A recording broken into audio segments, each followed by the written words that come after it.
Yes, Redson TV kwoli webale kubanga okyagoberera yonna gy'osinzira okubanga gy'otulabira mu mawulire agaakagwawo ge njagala okubanga nkutegeeza gwe wenna atugoberera mu butongole officially ekibanja ekya TikTok kimaze okubeera nga kiggalwa mu ggwanga erya United States of America. Amawulire ago twagabawadde olunaku olwajjo gwe wenna abadde nga atugoberera abadde atambula naffe kyenjogerako okitegeera bulungi nnyo. Amawulire gano zenga ogawulira era zenga owulira ebigambo nga byogerebwa. Omukutu ogwa TikTok ogwatandikibwa omusajja amanyiddwa nga Zhang Yiming akulembera kampani emanyidwa nga ByteDance mu mwaka gwali gwa 2012. Kampani eyo lwe yatandikawo ebya TikTok nja bikutegeeza. Kigambibwa ti TikTok eno ebadde etandise okusaanikira emikutu egya social media platforms ez'enjawulo omuli guno gwennyini kwompulirira YouTube, omuli omukutu gwa Facebook n'emikutu emirala ate nga gino gy'Abamerika. Omusajja ono gwe nkutegeezezza amanyidwa nga Zhang Yiming, musajja mu China era musajja mu nabya internet oba kye tuyita internet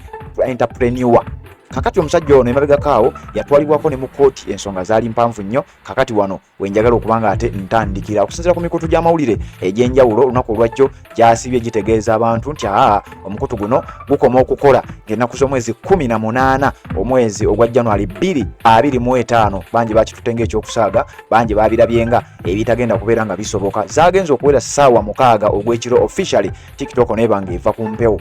Kakati njagala kulaga wano screenshot gy'ofuna singa gwe obanga oli mu ggwanga erya United States of America. Wenjogerera eno e screenshot ejja ku ssimu yo singa obikkula oba ogezaako okufuna TikTok era bakugamba sorry, TikTok isn't available right now. TikTok teriiko. A law banning TikTok has been enacted in the United States of America. Unfortunately, that means you can't use TikTok for now.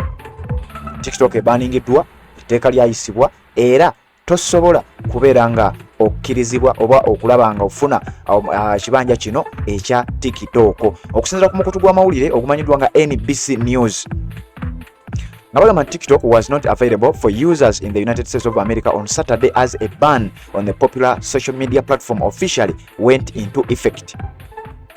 Saturday ekiro TikTok lwe yakomye okubanga ekola oluvannyuma lw'etteeka liri eryateekebwawo okubeera nga lyagenze mu nkola mu butongole. Era mu butongole etteeka lino litandise okukola. TikTok tokyasobola kubeera ng'ogyakisesinga singa osangibwa ng'oli mu ggwanga erya United States of America. Kati gwali Uganda kikwafekitinga kitya? Bw'oba tonaba kubanga osubscribinga kikole tubeere nga ate tusimbula. Njagala kubanga nkunnyonnyola biyinza kubanga bitambula bitya, bigenda kubanga bikwafekitinga bitya. Waliwo emikutu egy'enjawulo kwe tujja oba kwogenda no downloadinga emikutu egyo nga giri gye gino wammanga. Waliwo omukutu ogwa Google Play oba Play Store, eyo abasinga okozesa essimu naddala ekika kya Android bagenda ne bajjayo apps ezo. Waliwo omukutu gwe bayita App Store n'emikutu emirala egyefaananyiriza bwe gityo gye batera okugenda oba gwampuliriza gy'otera okugenda n'oba nga odownloadinga app yonna ky'oba oyagala. Njagala okutegeeza nti emikutu gino gikontrolingibwa era gyatandikibwa era gy'abasajja Abamerika. Kitegeeza okubaaninga TikTok mu ggwanga erya United States of America gwagiyina olwaleero eyo gy'olina yeesemba.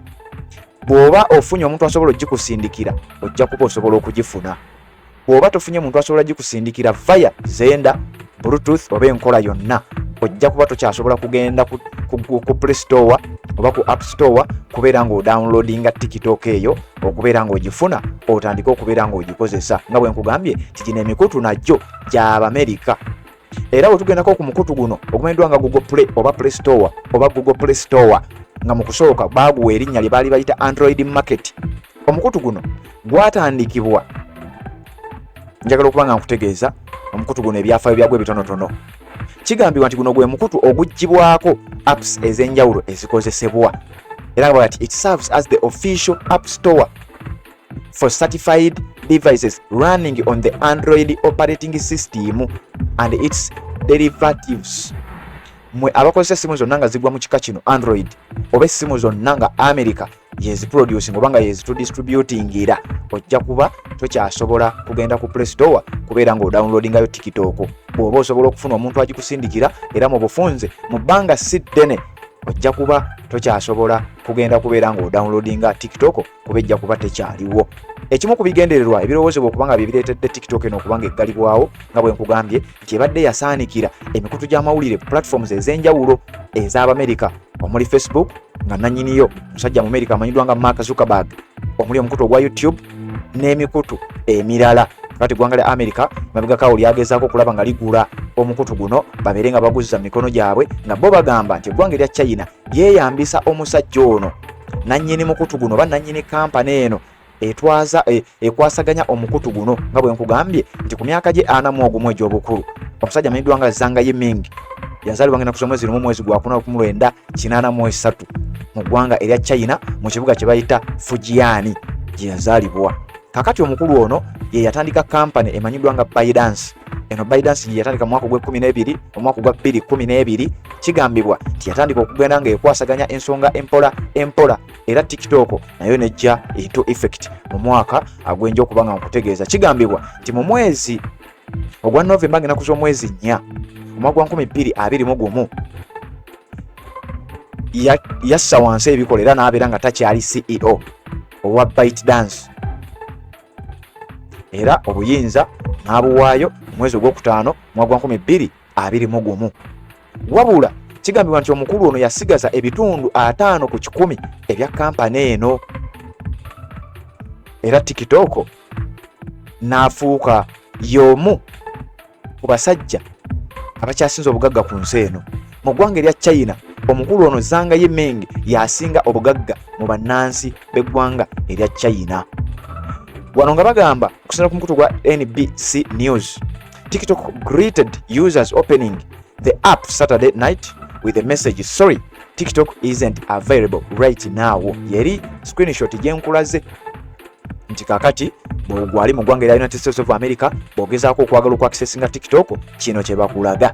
TikTok is not available right now. Kakati gwampuliriza ye engeri gyogenda okubanga ate naawe obeera affected nti emikutu nga Play Store, emikutu nga App Store n'ebirala byonna kubadde osobola okudownloadinga omukutu guno ogwa TikTok togenda kubeera ng'okyasobola okuddamu okudownloadingayo omukutu ogwo. Kakati gwe wano omukutu gwa Digital TV yonna gy'osinzira okubanga gy'otulabira atannaba kubeera ng'osubscribinga kikole kirira wansi awo olaba ekigambo subscribe kikwateko, kwata kade aka notification ogenda kubanga ate tomisinga nsonga yonna. Atannaba kubanga osubscribinga nja kukusaba okkirire wansi awo olaba ekigambo subscribe kikwateko, kwata kade aka notification obeere nga ate tomisinga nsonga yonna. Assalamu alaikum wa rahmatullahi wa barakatuh. Amanya n'eddoboozi Haji Abdul omusomi w'eddua. Nkola ku nsonga ez'enjawulo, emirimu nga gikutataganyeko, ebyenfuna byo nga bidobonkanye, ne oba oli bweru wa ggwanga emirimu gya kucankalanako. Jangu kusomere ku ddua okubeda nedda eddua zaabaawo, eddua zisomibwa omuntu n'oterezebwa mu mbeera yonna ebadde ekwesibyeko akanyaga. Nina ekyoto kye nsobola okukumira wadde oli bweru wa ggwanga nga toli kumpi wano n'ofuna omukisa ogwo nawe n'osomerwako ku ddua nga nkuteddeko n'akabaani. Allah ajja kukusaasira, ajja kwanukula. Kuba ku namba yange y'essimu 0752 44 71 56 ne ku WhatsApp kwendi mpereza obubaka sobole okukuyamba. Assalamu alaikum wa rahmatullahi wa barakatuh.